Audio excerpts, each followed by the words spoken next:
right, so today we are getting to the end of okra season, and so I just wanted to do a quick video and show you our most favorite way to eat okra.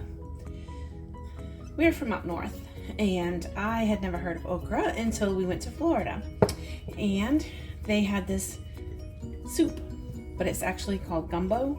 Hadn't heard of that either. And my first mouthful of okra felt like a slug sliding down my throat. For many years after that, I never touched it. But now that we live in Georgia, we've learned to like okra, and we love it cultured or fermented, depending on what you want to call it. But cultured okra is something we eat, several times a week. So I'm just making a video real quick today to show you how to do it. This is okra from my daughter's okra patch. I had a really hard year physically, and I really didn't plan to do a garden this year, but she didn't want to see the land go to waste. And when I say land, it's not like land, it's just a patch of garden. And so she planted okra and sunflowers, and we have been enjoying it so much. I have probably at least 12, maybe 15 jars of fermented okra downstairs in the fridge. And we have a small, like a dorm fridge that we keep it in so that it stays fresh all year long, because our basement is not cool. It opens out to the air and therefore gets pretty warm. But it takes about 24 pods of okra, so you can see about how big this is. Hopefully you can see this whole video because I can't see my screen while I'm making it. And this will be the first video I've posted on YouTube if I get it completed the way I want to. But we just take about 25 pods. Anywhere from 23 to 25 pods of okra. And the first ones I put all of them in upside down. You just cut that flat. You don't want to cut this off or you get a lot of slime. You'll have a little bit of slime, but the insides of your okra, like when you bite it, you won't get slime if you do it this way. Don't cut the whole end off, just cut the post part.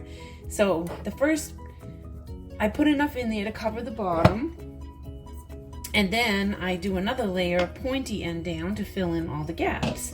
And doing it that way, I can fit usually 24 pods. When I get ready to do this, I usually save out 24 pods from our okra picking that day per quart. And most I've done is 2 quarts in one day. But you just shove it all in there until it's nice and tight.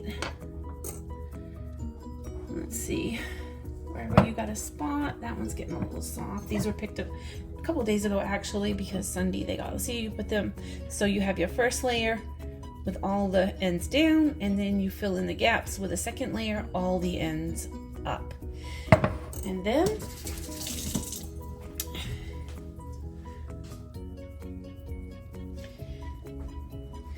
so once I'm all done with getting my okra established in the jar, I add my salt water. It's 2 cups of lukewarm water and a heaping tablespoon of salt.